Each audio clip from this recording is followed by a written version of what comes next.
Сәлем достар, сіздермен бірге ерекше тағамдар әлемі.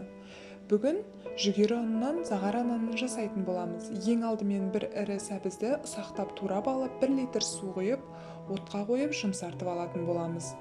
Және татымына қарай тұзыңызды саласыз.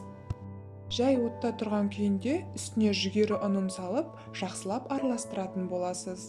Консистенциясы қоймалжың каша тәріздес болады. Егер сәл қоюлау болса, қайнап тұрған суды қоссаңыз болады. Мінекей осындай консистенция болады, сол кезде оттан алып, суытып қоятын боламыз.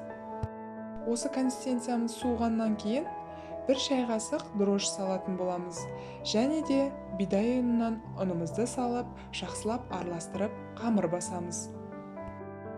Әдеттегі нанның қамыры секілді бұл қамырды да қақпағын жауып 1 сағатқа тыныштыққа қойып көтерілуін күтеміз. Достар, бұл нанның ерекшелігі қант диабетімен, артық салмақпен күресіп жүрген жандарға таптырмайтын нанның түрі болып табылады. Ағзасына өте пайдалы болып. Міне 1 сағаттан кейін нанымыз, яғни қамырымыз өте жақсы көтерілді, жұп-жұмсақ болып.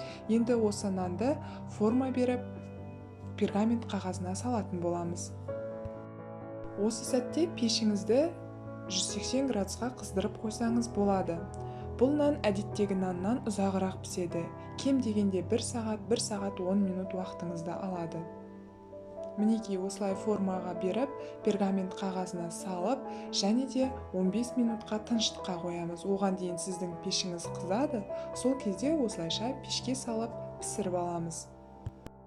Мінекей достар, ең пайдалы нанымыз да дайын болды. Ортасын үзіп көрсетейін, өте жұмсақ болып шықты. Сіз де жасап көріңіз.